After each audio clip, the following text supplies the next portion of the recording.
এই হলো মানকি, গ্রামের সবার আদরের মানকি, গ্রামের সবার খেয়াল রাখার দায়িত্ব তারই। আরে ও দাদু, এই বয়সে তো ভারী জিনিস তো না, তোমাদের মানকি তো আছে। আরে ও শশাঙ্ক কাকু, এখানে বসে অত টেনশন নিচ্ছে কেন? তোমার মেয়ের বিয়ে, অত টেনশন নিও না, তোমাদের মানকি তো আছে।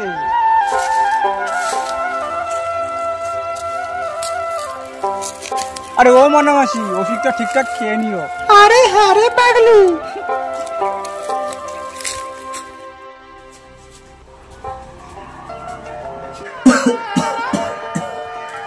কি হয়েছে বাবা তোমার? ওটা কি তোমার হাতে বাবা? মা, এটা একটা জরুরি ফাইল, শহর কলকাতায় পৌঁছাতে হবে। দাও বাবা, ফাইলটা আমাকে দাও, আমি শহরে পৌঁছে দেবো। আরে দুষ পাগলি, তুই আবার কলকাতা চিনিস নাকি? আমি ঠিক চেয়ে নেবো, ফাইলটা আমাকে দাও।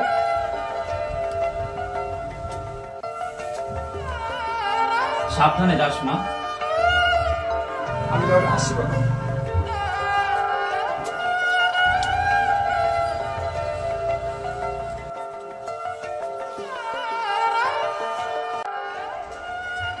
বলছিলাম কি চৌধুরী বাবু আছে এখানে?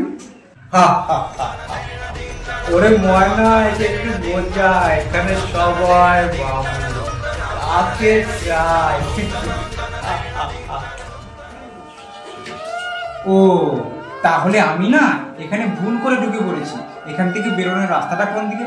আরে ময়না, ওকে বোঝা, এখানে ঢোকার রাস্তা আছে কিন্তু বেরোনোর রাস্তা নেই। এই খানকি পাড়ায় আমরা সবাই রাস্তা হারিয়ে ফেলেছি। এই খানকি পাড়ায় পা রাখলে খানকি তো তোকে হতেই হবে।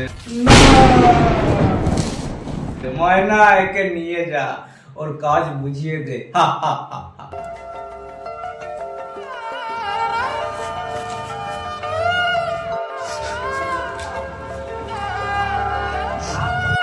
আরে রেন্ডি বাগি, এটাই তোর মেনে নিতে হবে, এটাই তোর ভাগ্য।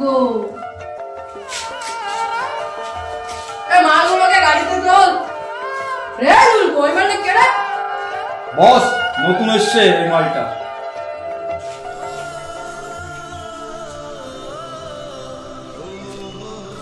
আপনি এখানে দাঁড়াবেন না, ভিতরে চলে যান। কিন্তু এটা তো আমার কাজ। তোমাকে বেশি দিন এই কাজ আর করতে হবে না। সব আদিত খেতা, তুই মাল দেখলে পেয়ে করে উঠলে বল। একদিকে সমাচার, অন্যদিকে খানকি বৃত্তি। মানকি কি পারবে নিজের ভালোবাসাকে রক্ষা করতে? দেখুন গ্রামের মানকি কিভাবে হলো খানকি।